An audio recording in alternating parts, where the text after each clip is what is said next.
Hello guys, welcome to Time 24x7 TV. రాజకీయమే చేయాలి అని అనుకుంటే ఎప్పుడైనా చేసుకోవచ్చు. అందుకు ప్రత్యేకమైన సమయం అయితే ఉండదు. అలా అని అన్నిసార్లు రాజకీయమే చేస్తే ప్రజల చేత చీ కొట్టించుకోవడం ఖాయం. ఏదైనా విషాదం నెలకొన్న సమయంలో ఆయా రాజకీయ పార్టీలు ఆదిలో మానవీయ కోణంలో స్పందించడం, ఆ తర్వాత రాజకీయాల గురించి మాట్లాడడం ఇదే పరిపాటిగా జరుగుతూ ఉంటుంది. కాంగ్రెస్ హైకమాండ్ కూడా పహల్గం ఉగ్రదాడి నేపథ్యంలో రాజకీయ అంశాల కన్నా దేశంపై జరిగిన దాడిని ఖండించడం, మృతులకు సహకారంపైనే మాట్లాడుతోంది. రాజకీయం ఎలా చేయాలో నేర్చుకోలేక ప్రత్యర్థికి అవకాశం ఇస్తున్న రాహుల్ గాంధీ లాగే షర్మిల కూడా తయారవుతున్నారు. పహల్గంలో జరిగిన ఉగ్రదాడి నేపథ్యంలో ఆమె ప్రధాని మోడీని టార్గెట్ చేసింది. ఆయన్ను ఇంటర్నల్ టెర్రరిస్ట్ అని అభివర్ణించడం కూడా జరిగింది. పదవులకు రాజీనామా చేయాలంటూ డిమాండ్ చేస్తున్నారు. నిఘా వ్యవస్థ లోపం వల్లే ఈ దాడి జరిగిందని ఆరోపించిన ఆమె, ఆయన బీజేపీకి చౌకీదార్ అని, దేశానికి కాదని, ఇది పూర్తిగా ఇంటెలిజెన్స్ ఫెయిల్యూర్ అని షర్మిల ఫైర్ అవుతున్నారు.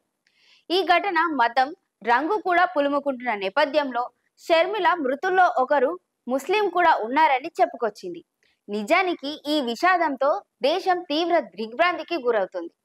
ఈ దాడిని పాక్ ప్రేరేపిత ఉగ్రదాడిగా యావత్ దేశం పేర్కొంటుంది. ప్రపంచ దేశాలు కూడా ఈ వాదనతో జత కలుపుతున్నారు. దీంతో పాక్ ఊపిరి ఆడకుండా చేసేందుకు కేంద్రం పటిష్ట చర్యలు తీసుకుంటుంది.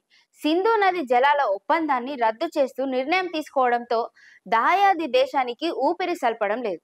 అయితే ప్రస్తుత విషాద సమయంలో షర్మిల కేంద్రానికి సూచనలు చేయడం మానేసి విమర్శలపై గురిపెట్టడం చూసి కాంగ్రెస్ వర్గాలే ఆశ్చర్యపోతున్నారు. ఉగ్రవాద కట్టడికి ఎలాంటి చర్యలు చేపట్టకుండా విషాద సమయంలో రాజకీయం చేసేందుకు ఆమె ఇంట్రెస్ట్ చూపడం వివాదాస్పదంగా అవుతోంది. ఇప్పటికే పాక్ విషయంలో ప్రధాని తీసుకున్న నిర్ణయాలపై హర్షాతిరేకాలు వ్యక్తమవుతున్నాయి.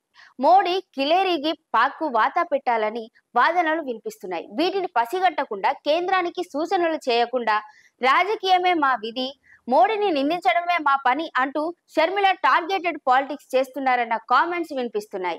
అయితే అందుకే ఆమె ఇకనైనా ఎలాంటి రాజకీయం చేయాలో నేర్చుకోవాలి అంటూ సెటర్లు కూడా పేలుతున్నాయి. దీనిపైన మీరేమంటారో మీ ఒపీనియన్ ఒకసారి కామెంట్ రూపంగా మాకు తెలియజేయండి. షేర్ చేయండి, లైక్ చేయండి, సబ్స్క్రైబ్ చేయండి. మరిన్ని వీడియోల కోసం బెల్ సింబల్ పై క్లిక్ చేయండి.